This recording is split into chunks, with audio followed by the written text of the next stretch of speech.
Hi viewers, welcome to my channel. இன்றைக்கி நம்ம பார்த்திங்கன்னா இந்த வீட்டில் குட்டி குட்டி பூச்சிகள் இருக்கும் தெரியுமா? அந்த பூச்செல்லாம் எப்படி டிஸ்போஸ் பண்ணுறது? ஏன்னா நம்ம என்ன தான் சாம்பிராணி புகை ஊதுபத்தி அது இதுன்னு ஏற்றி வச்சு ஸ்ப்ரே பண்ணாலும் அந்த பூச்சிங்கள்லாம் திரும்ப திரும்ப வருது. ஸோ அதற்கான பெஸ்ட்டு சொல்யூஷன்ஸ் தான் நான் இப்போ உங்களுக்கு லைவ் ரிசல்ட்டு காமிக்கிறேன், பாருங்கள். இந்த பாட்டிலில் பார்த்திங்களா பூச்சிங்க நிறைய உயிரோடு இருக்குது, வளர்த்துது தெரியுதா? ஓகேவா, தெரியுதுங்களா?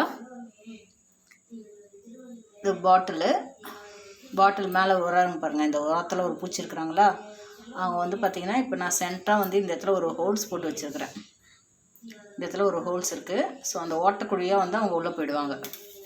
இதுக்கு நான் என்னென்ன பண்ணியிருக்கிறேன்னா, ஒரு எம்டி வாட்டர் கேன் அதை எடுத்துகிட்டு உள்ளே கொஞ்சமாக தண்ணி ஊற்றிருக்கேன்.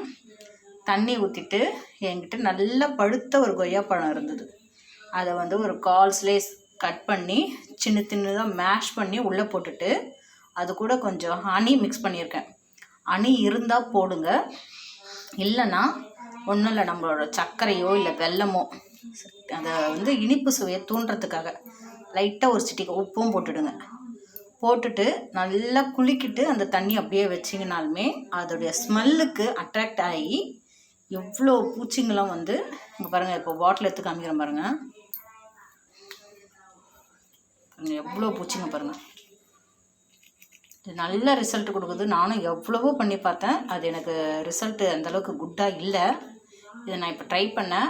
மேலே நீங்கள் மூடி போட்டு மூடியில் ஓட்டை போட்டு வச்சிங்கன்னா அந்த மூடியில் ஓட்டை வழியாக வெளியே வந்துடுறாங்க. ஸோ அதை நீங்கள் பண்ணாதீங்க. நான் அதை ட்ரை பண்ணிட்டேன். இங்கே பாருங்கள், ஓட்டை போட்டு வச்சா ஓட்டை வழியாக வெளியே வந்துடுறாங்க. இதோட மூடி தான் இது. ஸோ அதனால் நான் என்ன பண்ணிட்டேன்னா, கவர் போட்டு கவருக்குள்ளே நடுவில் சென்டராக 2-3 ஓட்டை போட்டிருக்கேன். உங்களுக்கு பெரிய வாட்டர் பாட்டில் கிடைச்சாலும் நீங்கள் பெரிய வாட்டர் பாட்டில் இது மேலே வரைக்கும் கூட கொஞ்சம் கட் பண்ணிவிட்டு கூட போடலாம். நான் சும்மா ட்ரை பண்ணலான்னு பண்ணேன். ஸோ எனக்கு நல்ல ரிசல்ட் கொடுத்துருக்கு. இது நீங்கள் பெரிய பாட்டிலில் ட்ரை பண்ணோன்னும் போது இந்த இடத்துல இந்த கழுத்து பகுதியை ஃபுல்லாக கட் பண்ணிவிடுங்க. இந்த கவருக்கு மேலே கட் பண்ணிவிடுங்க. கட் பண்ணிவிட்டு அதுக்கு மேலே ஒரு கவர் நல்லா வச்சு இந்த மாதிரி ரப்பர் பேண்டு ஒன்று போட்டு டைட் ஃபிட்டிங்கில் வச்சுடுங்க. இங்கே பாருங்கள், எனக்கு இப்போ பழுப்புலலாம் பாருங்கள், நான் காமிக்கிறேன் பாருங்கள். இருக்கிறாங்களா, புது பழுப்பு தான், ஆனால் அது மேலேயும் 2-3 அப்படியே உட்காந்துக்கிறாங்க பாருங்கள். இப்போ நம்ம தேய்ச்சி வச்ச பாத்திரத்தெல்லாம் மிக்கும் போது ரொம்ப கடுப்பாக இருக்குது.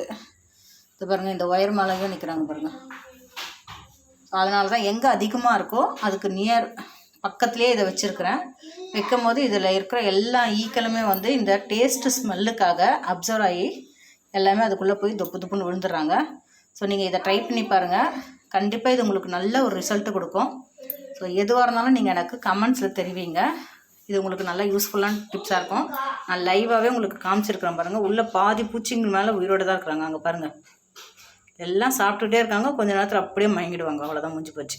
இதுக்கப்புறம் நம்ம இந்த பாட்டிலை ஃபுல்லாக அதை டேப் போட்டு மூடி தூக்கி போட்டுடலாம்.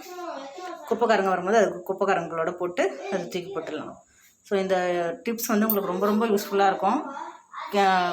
ஹவுஸ் ஒய்ஃப் எல்லாருக்குமே ரொம்ப யூஸ்ஃபுல்லான டிப்ஸு. ட்ரை பண்ணி பாருங்கள். கொய்யா பழம்ட்டு இல்லை, ஏதாவது ரொம்ப பழுத்த பழம், ஸ்வீட் கொஞ்சம் அதிகமாக இருக்கிற பழமாக எடுத்துங்க. வாழைப்பழமாக இருக்கலாம், இல்லைனா ஆப்பிளாக இருக்கலாம். நல்லா பழுத்து அப்படியே கொலன்னு இருக்கணும். அந்த மாதிரி பழத்தை நீங்கள் யூஸ் பண்ணி பாருங்கள், நல்ல ரிசல்ட் கொடுக்கும். ஓகேவா? தேங்க்யூ ஸோ மச் ஃபார் வாட்சிங்.